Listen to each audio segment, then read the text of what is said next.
Nearly 3 times the length of a football pitch and as wide as a 6-lane motorway, the Derbyshire was one of the biggest ships ever built, and she should have been unsinkable. But in September 1980, suddenly, violently, the Derbyshire vanished without a trace, and with her, all 44 people on board. For years, the cause of the tragedy remained a mystery, until a team of experts, armed with the latest in ocean exploration equipment, set out on a voyage of discovery, determined to find out what had sunk the biggest British merchant ship ever lost at sea.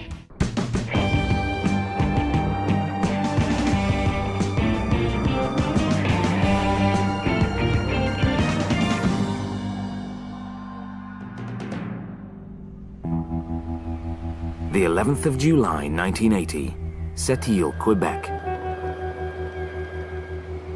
The conveyor belts had been running night and day for 36 hours, feeding the cavernous belly of the Derbyshire. She was one of the newest and largest ships in the British Merchant Marine Fleet. 21 stories from the engine room to the top of the bridge, 300 meters long. So vast, the captain needed binoculars to see what was happening on the bow.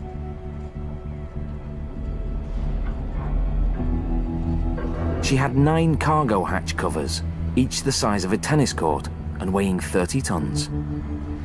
Once loaded, she'd be carrying 157,000 tons of iron ore, this time bound for a steel mill in Japan. The crew prepared the Derbyshire to sail.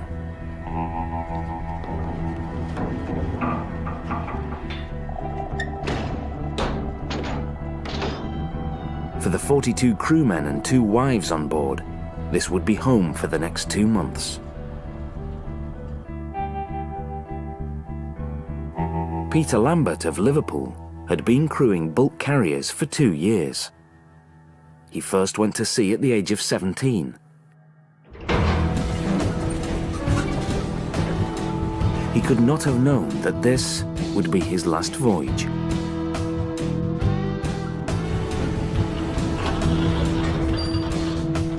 Captain Geoffrey Underhill plotted the course. Across the Atlantic Ocean, around the bottom of Africa, over the East China Sea, and finally to the coast of Japan.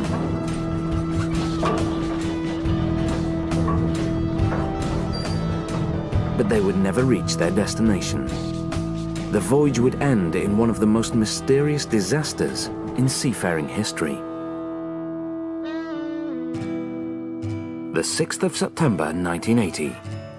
After 2 uneventful months at sea, the Derbyshire and her crew were just a few days from safe harbor in Japan.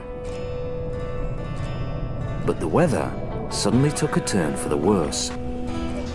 A storm warning came in from Tokyo. An ugly weather system was developing to the south, and it showed all the signs of turning into a typhoon.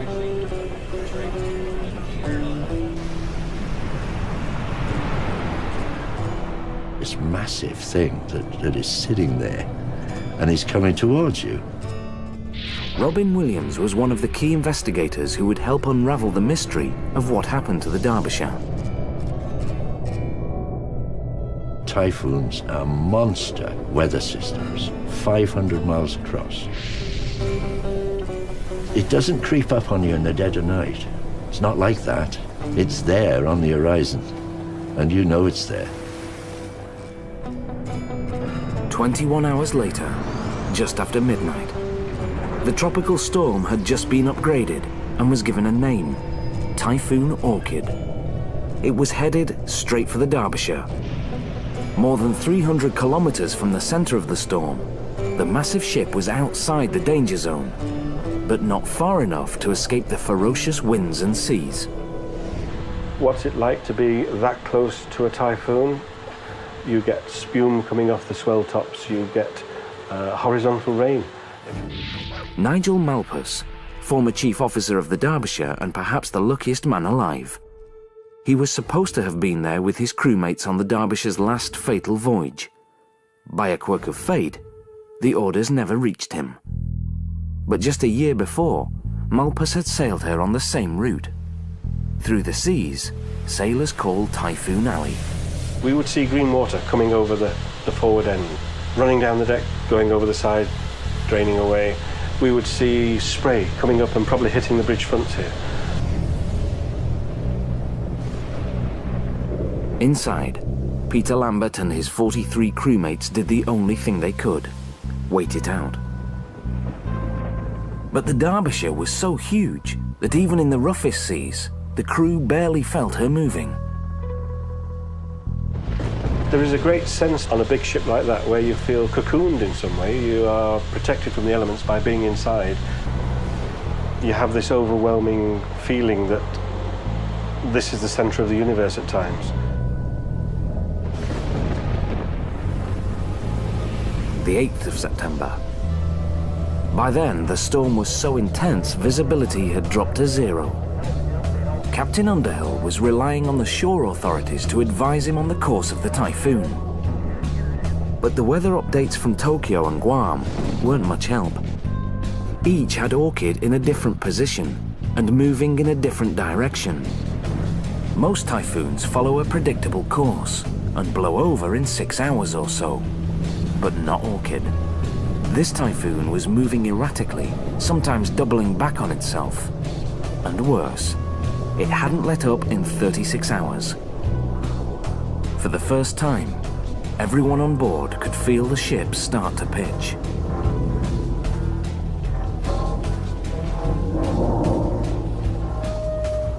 It's not just a vertical lift, it is the seesaw motion at the same time. And by that time, the swell will have got considerably steepened and you wouldn't see the horizon. The amount of spume and spray that was going around, the visibility is greatly restricted. Nightfall on the 9th of September. Captain Underhill had been trying to outrun the storm for 2 days, but Typhoon Orchid finally had the Derbyshire in its teeth. Escape was no longer an option. He radioed shore authorities that they'd hove to in heavy seas. It meant he turned her into the storm to try and ride it out. It was the last anyone would ever hear from the Derbyshire.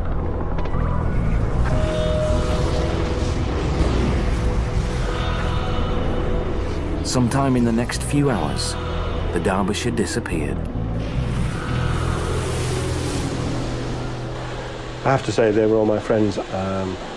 My mind goes a blank when I try to visualise what it must have been like those last few minutes. Whatever happened, it was fast and ferocious, and left the Derbyshire 4,000 meters down, a shipwreck on the ocean floor.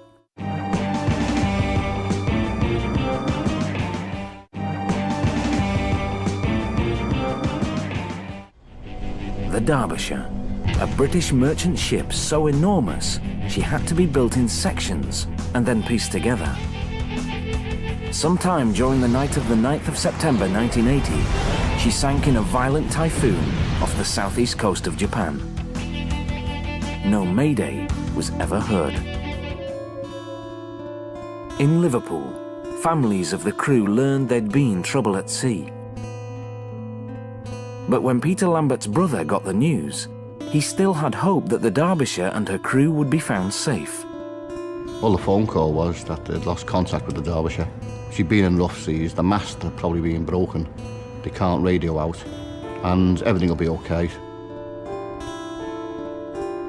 But 4 days after that phone call, there was still no sign of the Derbyshire.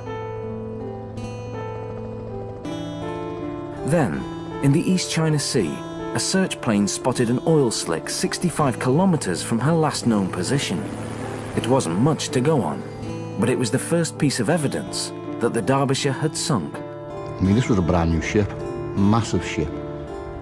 She was classed on the same lines as the Titanic, unsinkable. 6 weeks later, a passing freighter found an empty lifeboat torn from the deck of the Derbyshire. Then nothing. Without witnesses or much evidence, the British government didn't hold a formal investigation. The loss of the biggest ship in the British merchant fleet and all 44 on board was ruled an act of God. But for the families of the dead sailors, that wasn't good enough. My mother, all she kept on asking was why. Why the Derbyshire sank? Why wasn't Peter coming home? And I remember saying to her, I don't know, but I'll find out. Paul Lambert would deliver on that promise.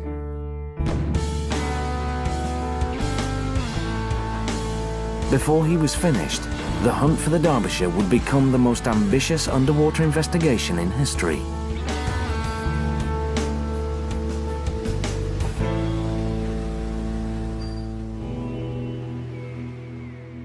What sank this giant so fast, her crew didn't even have time to radio for help? Could it have been an explosion in the engine room that fatally wounded her? Or was she ripped apart by a rogue wave, a phenomenon many scientists refuse to credit as real? Did the ship itself have an undetected flaw that sealed her fate? Or worst of all, did a crewman make a critical mistake that took the lives of everyone on board?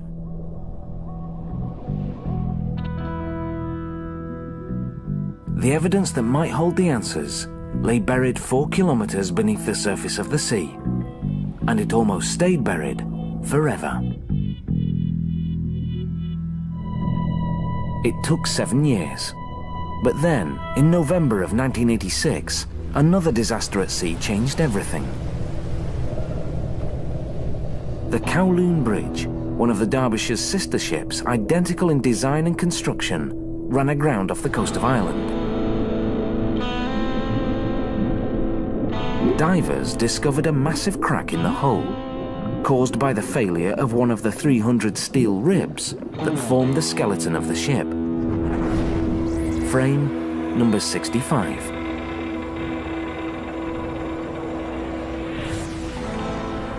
Had the Derbyshire had the same hidden fatal flaw? If the ship cracked at frame 65, death came swiftly.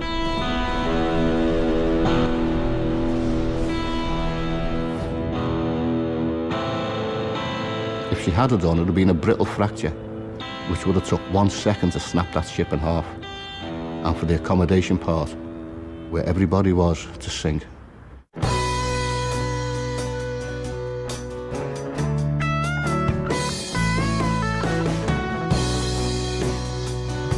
If the hull of the Derbyshire had cracked as it did on the Kowloon Bridge, it meant that 4 other ships, built from identical blueprints, were potential death traps.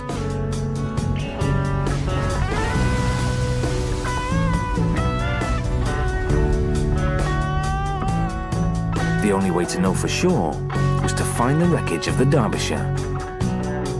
But no one knew where the ship lay, except a long way down. We were told we would never, ever find the Derbyshire by the shipping industry, by the government. It will not be found. So we had to prove that we could find it. Spring 1994. Nearly 14 years after the Derbyshire sank, Paul Lambert finally had an ally.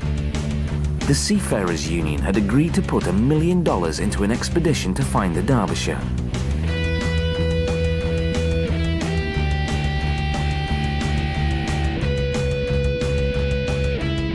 But shipwreck hunting is an expensive business. $1 million would buy just 8 days. 8 days to search 450 square kilometers of ocean. It seemed an impossible task. For expedition leader David Mearns, time was the enemy. When you consider the time it took to find Titanic, it was 40 days, and they were covering an area smaller than ours. The fact that we only had 8 days gives you an indication of how much pressure we were under. All right, so your layback position's on. Layback, see this? Right on. All Mearns had to go on was the last sign of the Derbyshire, the oil slick reported by the Japanese Coast Guard. The team was using a submersible called Ocean Explorer. In water of such depth, it would take her 4 hours just to make the descent.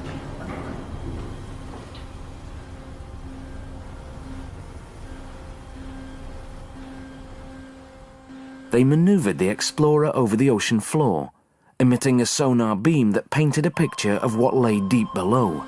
And, how about giving me a target right where we are then? Okay. Something I can station keep with. Roger that. Looks good. We're going to put it in the water again. If it fails, we change the tether. We don't have a choice. For 7 days and nights, they searched, but still no promising leads. With just 1 day left before they had to head home, they were losing hope. Suddenly, the sonar detected something highly irregular on the seabed.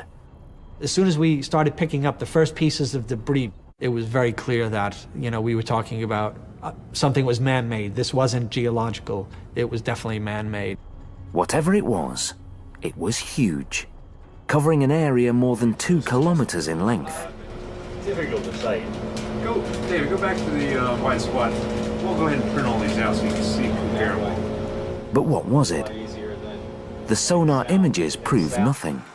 Mearns needed real pictures from the ocean floor. The team scrambled to prepare Magellan, a remotely operated submersible that sends back video images. But time was fast running out. And we had so little time, we really only had a matter of hours to dive the ROV, to get to something recognizable, to bring that back to London and say, we didn't just find a sonar image with this broken up debris field, we actually found a picture to prove to you that this is Derbyshire. As Magellan made her agonizingly slow descent, Mearns was glued to the video monitor. It was a long time before we could really see anything that was recognizable. And then I remember we came across a ladder that was very, very broken, very, very distorted. I mean, this is a heavy ladder that would have taken a great deal of force to actually bend it in the shape that we found it in. Then Mearns saw something he'd never forget. We just saw all these shimmering lights, all these thousands and thousands of sparkles coming up.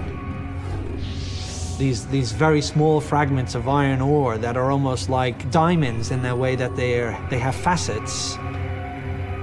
The thousands of tons of iron ore that had drifted down to the seabed and scattered all over it. The spilled cargo of iron ore. The Derbyshire had been carrying 157,000 tons of it. Then Magellan delivered the one image that would prove without doubt just what they'd found. We got it, Larry. We're on the name. Is that the IRE? Yeah. There, in ghostly white letters, a piece of the name, Shire. They'd found the ship's bow. And we knew at that time, well, it was obvious we had found Derbyshire, and there would be no mistaking it. It had been 14 years since anyone had seen the Derbyshire. But her discovery was just the beginning. We had the opportunity now to find out exactly what caused that loss. The truth was there. They'd found the wreckage. Now they needed to find what had caused it. Was it the same deadly flaw that sank the Kowloon Bridge? A crack in one of the 300 steel ribs that supported the hull? In the wreckage field was a very large piece, and the stern broken right about at the sort of questionable frame 65. Frame 65, the same place where the Kowloon Bridge had split apart. What we ultimately were all trying to find was what actually caused the ship to sink, the trigger. Was it frame 65? Was it something completely different? The shocking extent of the wreckage led Mearns to believe that it was something else that had sunk the Derbyshire. We could not get our heads around the fact that the ship was that broken up. You know, in my career, I've looked at dozens of shipwrecks on the seabed, and to this day, I've never seen one as damaged and broken up as Derbyshire. What could have shattered the ship into thousands of pieces? For the first time, investigators considered the possibility that the Derbyshire had been hit by something against which she had no defense. Something previously dismissed as just a sailor's story.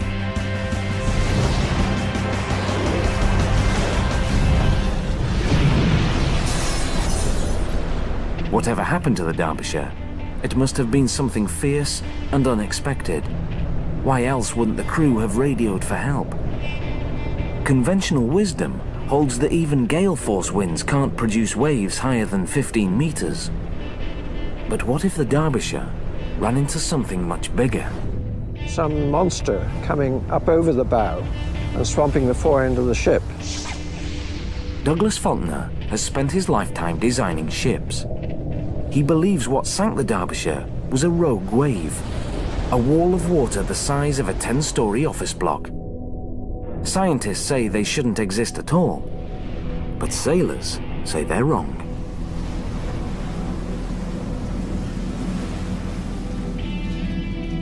In January 1998, the Atlas Pride limped to shore after being struck by a wave big enough to rip open her bow. During a tour in the South Atlantic, the cruise ship Bremen encountered a rogue wave that rolled across the deck and smashed into the bridge.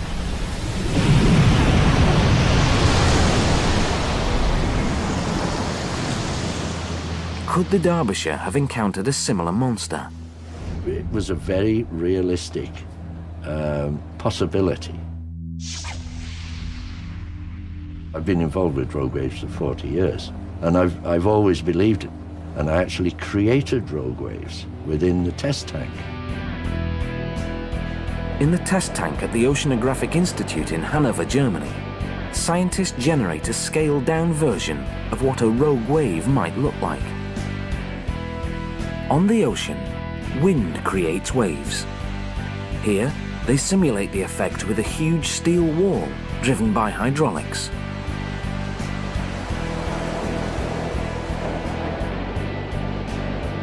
Based on their tests, they estimate that in the right conditions, a rogue wave in the open ocean could reach a height of more than 30 meters.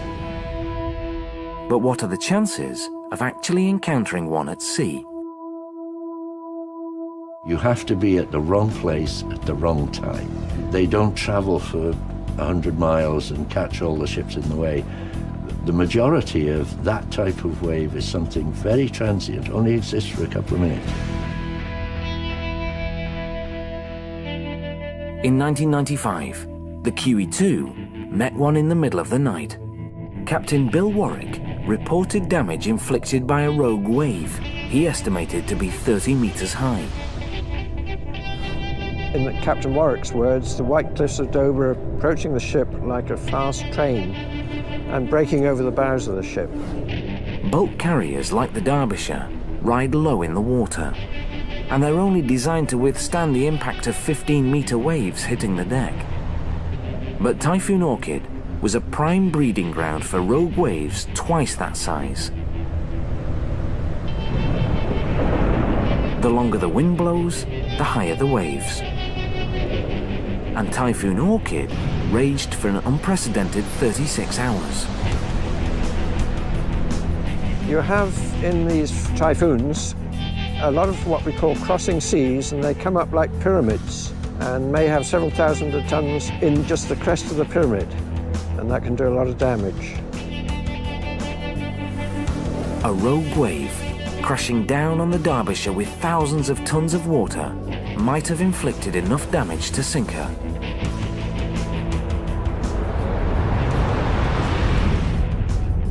The phenomenon could also explain the devastation that the exploration teams saw on the ocean floor.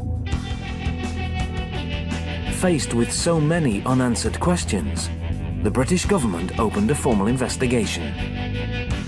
But one early assessment would shock the seafaring world and infuriate the families of the people who perished on the Derbyshire.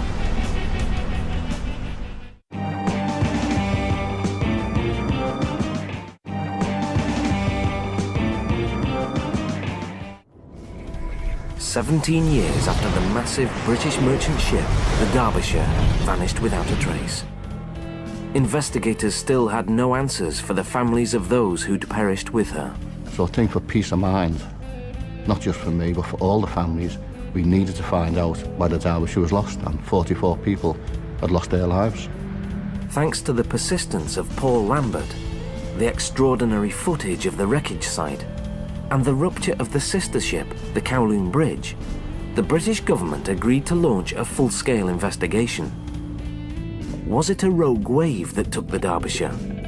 Structural failure? Fire? Or the one possibility no one wanted to consider? Negligence. In 1997, a second expedition of shipwreck hunters headed out to sea, more than 550 kilometers off the southeast coast of Japan. It would be the last chance to solve the mystery of what sank the Derbyshire and took the lives of the 44 on board. This is the depressor weight which takes the sonar unit down, and this is all tubular structure, and you'll see. Financed by the British government, Robin Williams and his team would spend 49 days at sea. They were equipped with the latest underwater technology, used to record and analyze the remains of the ship.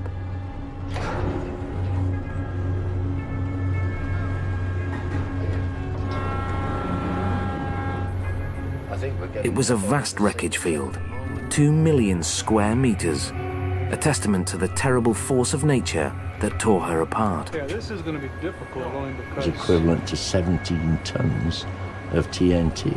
You know, you're talking serious stuff. 17 tons would be 17 World War II bomber loads. Enough force to blow the ship to bits. The destruction was staggering. 117 large pieces more or less intact. But altogether, 2,500 individual pieces of wreckage strewn on the seabed. But how much damage had the Derbyshire suffered before it sank? And how much was caused by its 4-kilometer plunge to the bottom?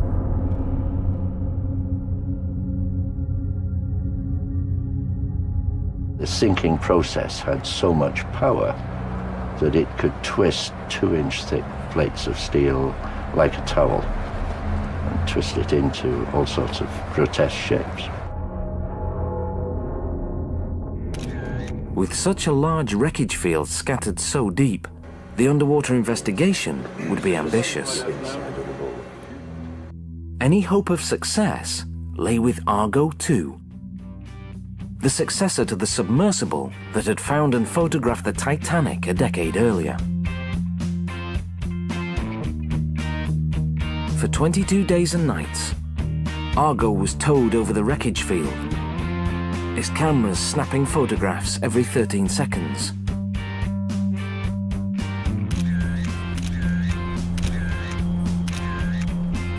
$137,000 digital images.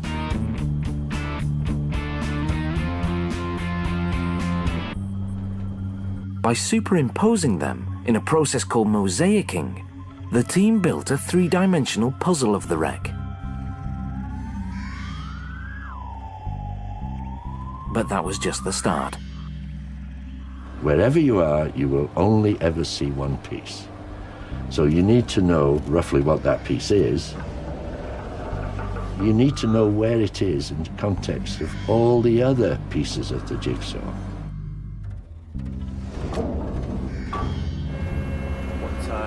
On the port side, just after the anchor, the remains of the starboard windlass.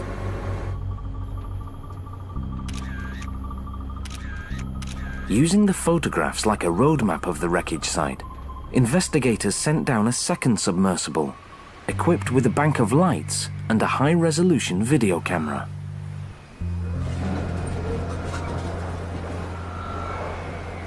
It was steered from the surface using a fiber optic umbilical cord. No easy task. John, could you do something with the focus over there? Just go to off. Eventually, the camera located the bridge, The place that was home at sea for the 44 on board. The place where Peter Lambert and the others lived and died. A chilling sight.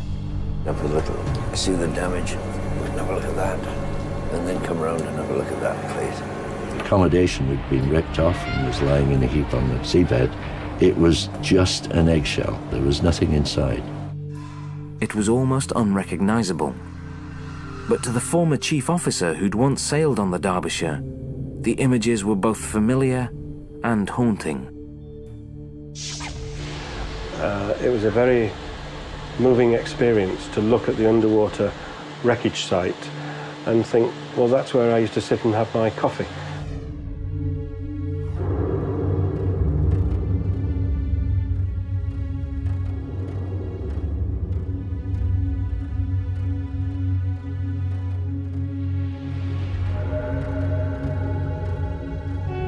Malpas was astonished at the extent of the damage, especially considering the size and strength of the Derbyshire.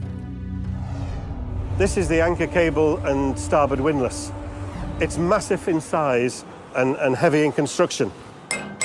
You can see how solid it is, and it is amazing to see it has been broken off by some massive force at the bed plate level.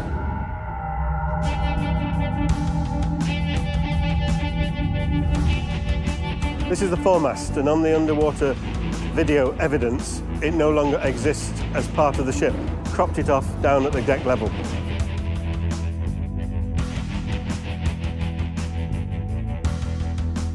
These are the mooring bits, incredibly strong in construction, and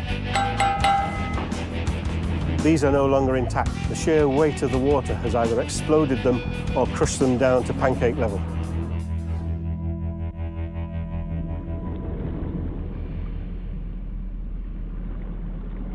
Crushed, flattened, sheared off, but definitely not burned. If there had been a fire or explosion in the engine room, the ship would have shown the scars. If there had been a fire, or a flash fire, as an explosion can be, then you would expect to see damaged paintwork. Charred, blackened. Every piece of equipment we saw in the engine room, and the bulkheads we saw in the engine room, pristine. The video proved beyond doubt. It was not a fire in the engine room that sank the Derbyshire. The other one you can see a piece of, but this one didn't show up in the movie. It's underneath the flare, I think. Williams next focused on the strongest theory, that a defect in one of the ship's steel ribs, called frame 65, had caused it to crack in two at the surface. The fact that the bridge section lay broken away from the rest of the ship seemed to support that theory. But the position of the pieces on the ocean floor told a different story. If, for example, the ship had broken in two, then we would have seen two separate wreckage fields, and you would have had this natural separation. But we didn't. It happened catastrophically, like the ship breaking in two at the surface. For 10 years, frame 65 had been the prime suspect. It was the major reason for their expedition, but the evidence they found just didn't support that theory. Williams was stumped. A rogue wave remained a possibility, but there was a problem with that theory too. If the Derbyshire was struck by a rogue wave, the bow would have been smashed to pieces like the rest of the ship. But it wasn't. It remained remarkably intact. In fact, the bow looked almost as it had on the surface, almost untouched. It had crashed into the ocean floor with such force, it had cleaved a crater 18 meters deep.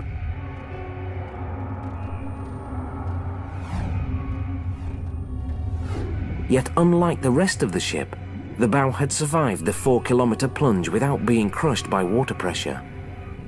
That could mean only one thing.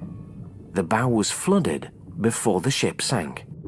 If a compartment is already flooded, it will not implode.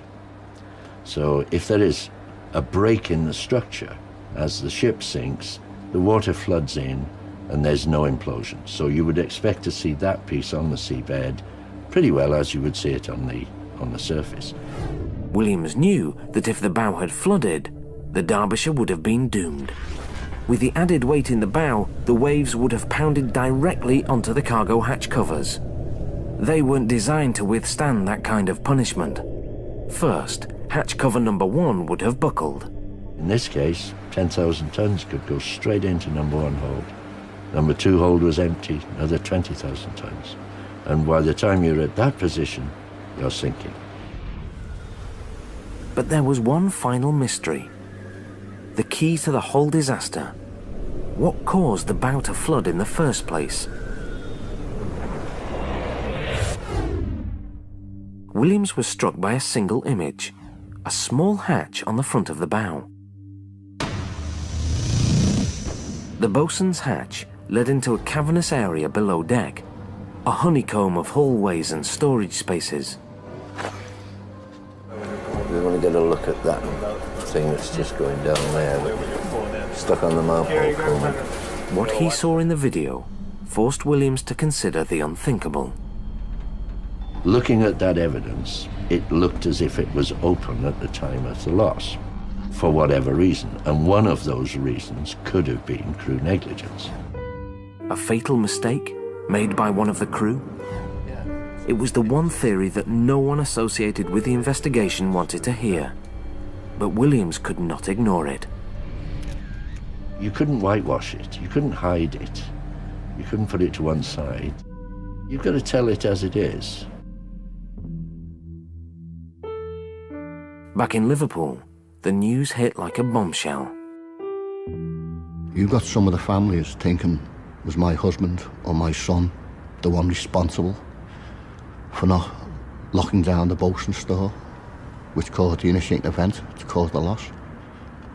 Could he be the one who caused the deaths of everyone on board? It was horrendous.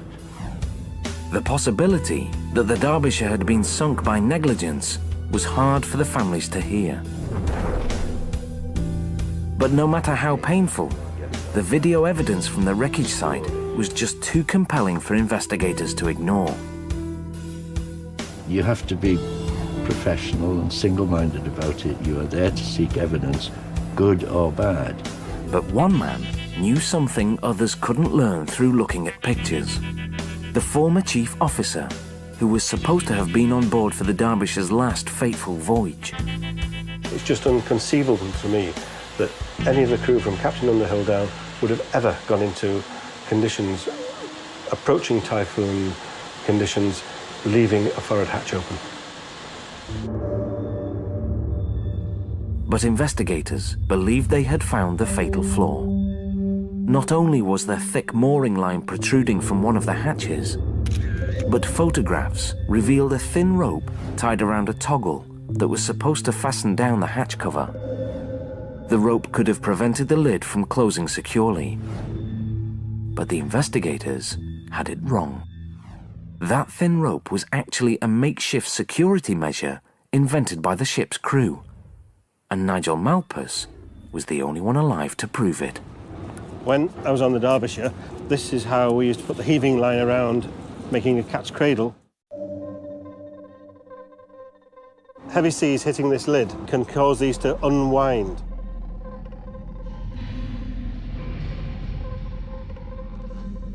This arrangement prevents any unwinding. If this lid had been blown off as the vessel was underwater and sinking, then this arrangement, of course, would be damaged and torn off. But it would leave one piece of rope hanging down on the back quarter, which is what we now see on the video evidence as she lies on the seabed.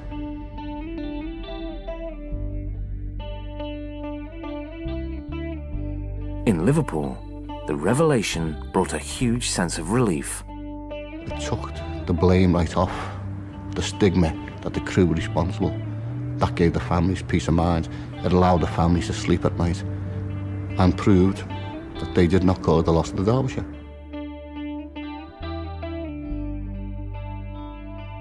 For Williams and his team, it was back to the drawing board. If it wasn't an open hatch, what had caused the bow to flood? We still had to go and look at every piece of steel to ensure that all the evidence would fit the final solution. There's only one solution that explains all the evidence, and that's the right solution.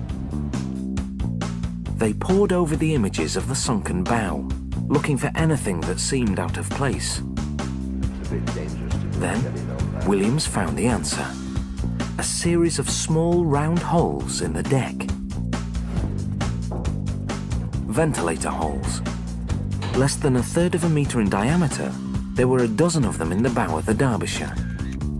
But the covers, resembling mushroom caps and used to keep the water out, were missing. It seemed insignificant, but Williams was convinced that those missing caps led to the Derbyshire's demise. Had they been just too flimsy to stand up to the pounding waves? These vent heads are put under enormous stress, and 2 or 3 millimeters of steel isn't going to last very long. It was the last piece of the puzzle. 17 years after she disappeared without trace, Williams finally knew what had sunk the Derbyshire.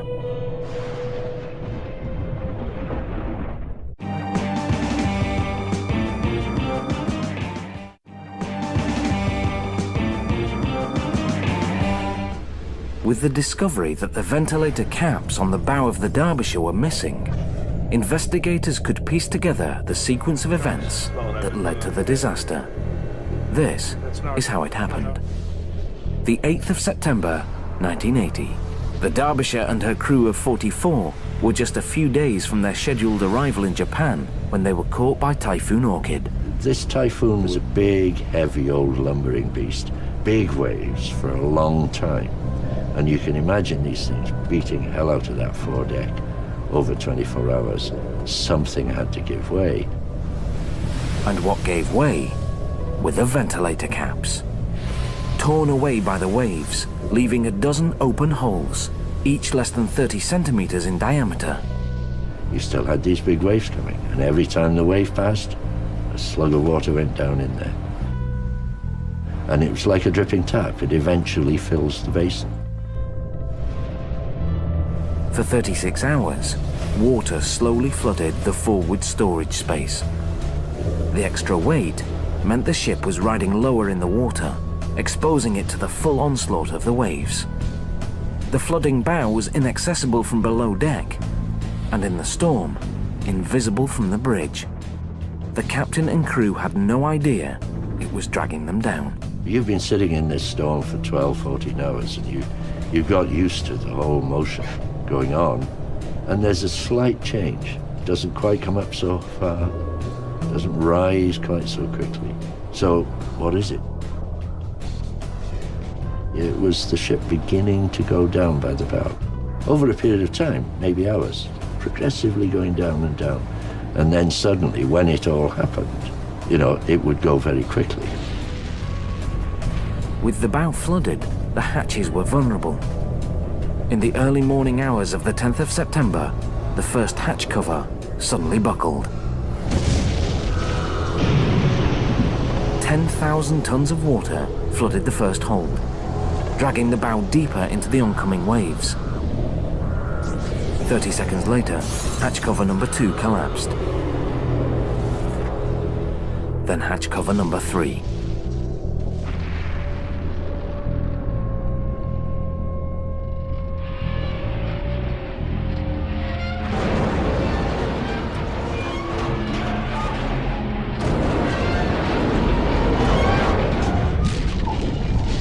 The Derbyshire was twisted and torn to pieces by the water pressure before she ever hit the bottom.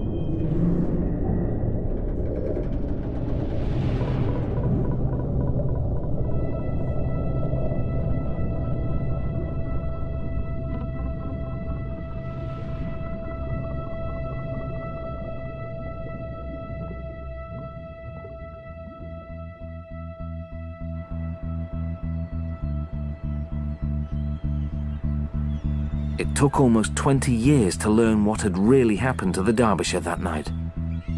It wasn't a rogue wave, or structural failure, or crew error.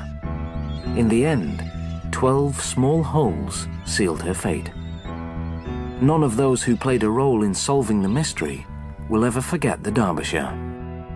the abiding memory I will have with me for the rest of my life, that I could have been there. Fate decided that I wasn't going to be, but whatever. They were so professional, those seafarers. It would have been unfair if we never discovered the truth.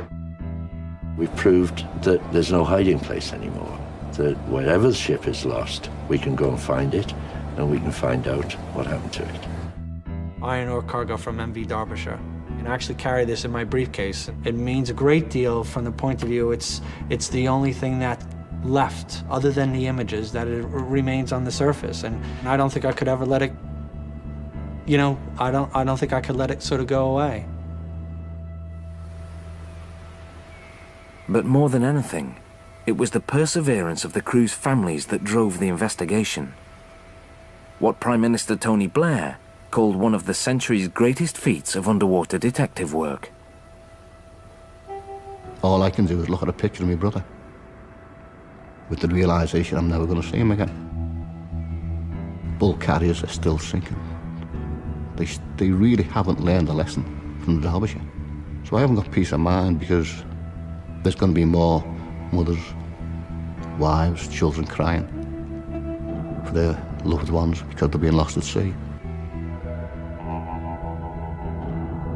80% of the world's trade is still done by sea. And every 2 months, somewhere on the world's oceans, another bulk carrier is lost. Crews like that of the Derbyshire, who never come home.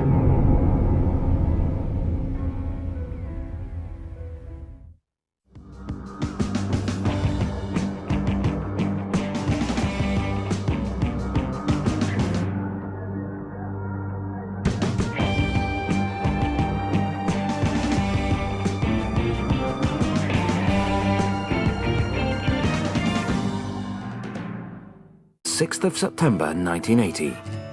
After 2 uneventful months at sea, the Derbyshire and her crew were just a few days from safe harbour in Japan. But the weather suddenly took a turn for the worse. A storm warning came in from Tokyo. An ugly weather system was developing to the south, and it showed all the signs of turning into a typhoon.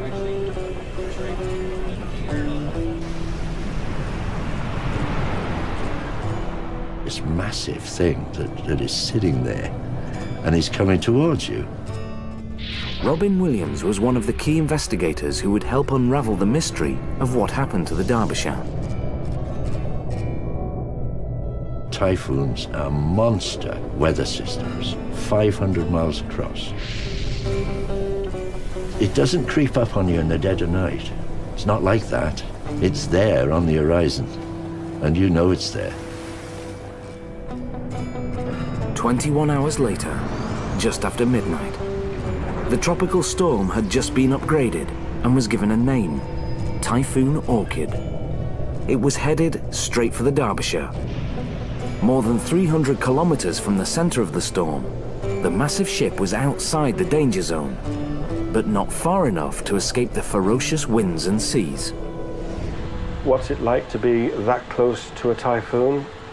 You get spume coming off the swell tops, you get horizontal rain.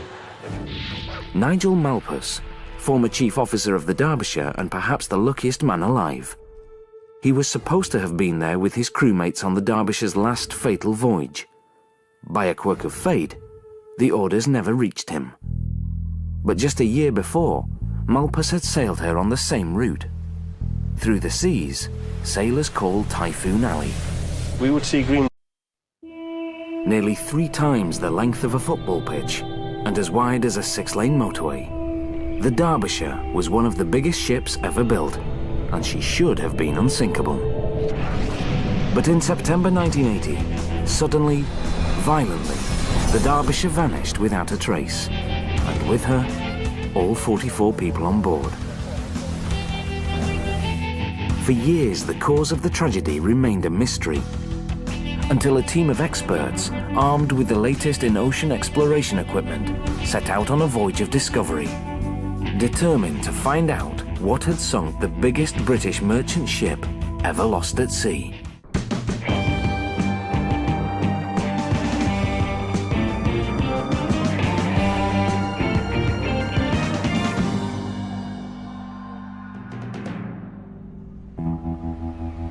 The 11th of July 1980, Sept-Îles, Quebec. 42 crewmen and 2 wives on board. This would be home for the next 2 months. Peter Lambert of Liverpool had been crewing bulk carriers for 2 years. He first went to sea at the age of 17. He could not have known that this would be his last voyage.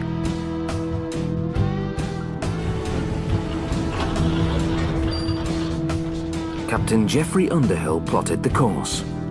Across the Atlantic Ocean, around the bottom of Africa, over the East China Sea, and finally to the coast of Japan.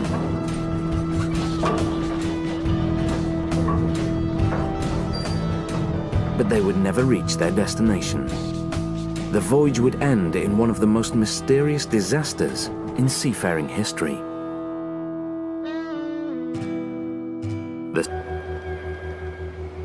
The conveyor belts had been running night and day for 36 hours, feeding the cavernous belly of the Derbyshire.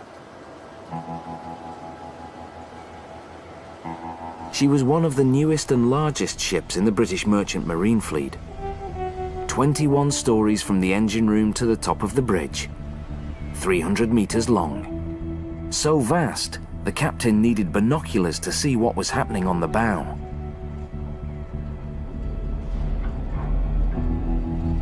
She had 9 cargo hatch covers, each the size of a tennis court and weighing 30 tons. Once loaded, she'd be carrying 157,000 tons of iron ore, this time bound for a steel mill in Japan. The crew prepared the Derbyshire to sail.